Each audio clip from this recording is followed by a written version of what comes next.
Now for a word about the charts themselves.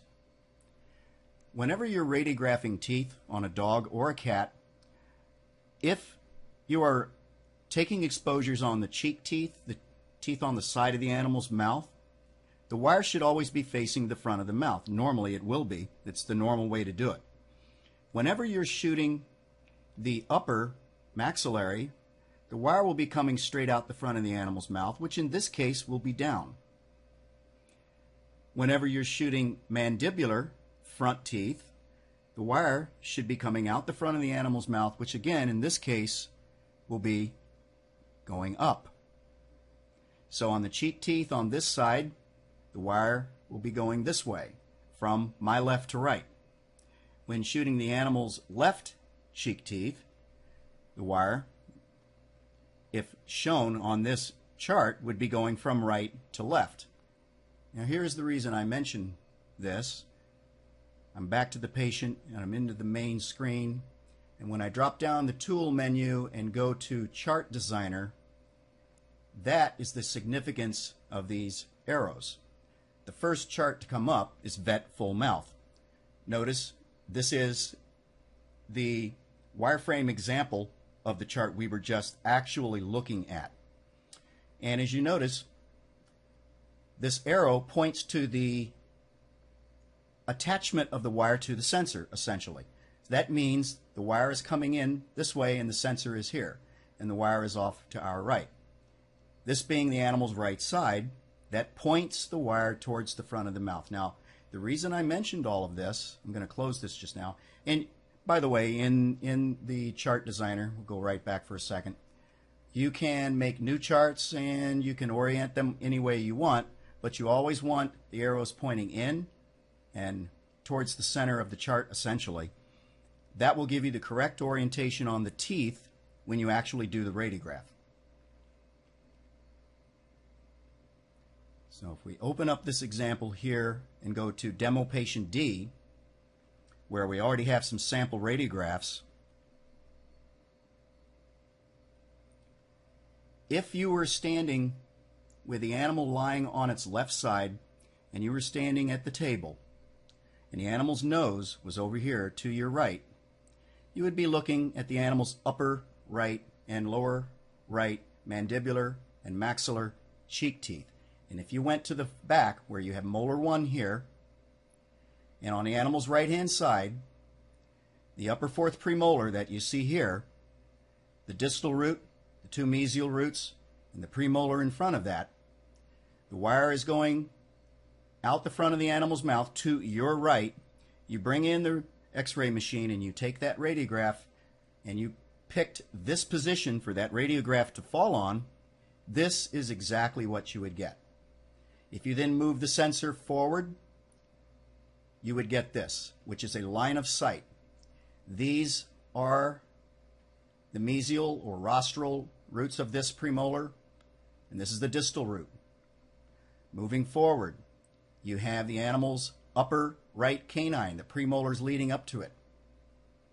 So if you see a problem with any of the apexes, any of the roots of these teeth, if you shoot in this manner, you will know exactly where things are. If you are standing directly in front of the animal and its nose is pointed right at you, this is the animal's right side. Right here, this is the animal's left. You can see it's missing a tooth here. This might be perhaps a root fragment. These would be the incisors. This is the animal's right side, and this is the animal's left. It's like a mirror image with you standing directly in front. Knowing this because the wire of the sensor is coming straight down out the front of the animal's mouth, you will always get the correct teeth. And this is important because being a digital system, not being film, you now, if you choose the correct positions and place the sensor correctly in regard to the template, you will never have confusion. Down here as an example is mandibular. Because it's mandibular, roots are down. This is rear of the mouth, working forward, working back to the animal's right side. Forward, front, back to the animal's left.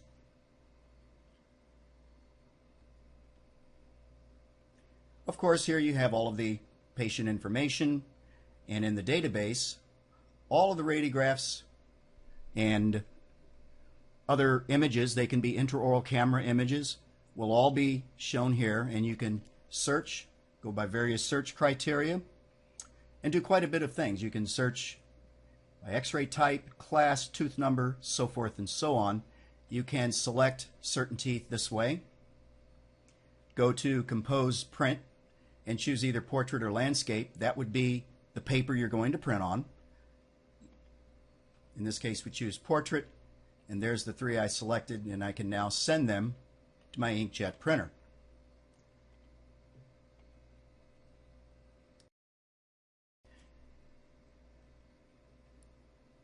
Okay. Back to the database. I'm going to choose this shot, and this shot, and this one. It's interesting, and load them. Here we are in the image processing screen. Notice you have all of these tools at your disposal. Well, really mostly these. Some of the more useful ones would be enable mouse contrast and brightness, invert. If I select this one and go to gamma over here, which is mid-range contrast stretching, or to clarify, which is really edge enhancement, if I hit the gamma, it will darken the image. This is a great tool for an underexposure. Under the edit menu, if I go to undo, I can then go back to any point in that exposure. If I turn on the spotlight,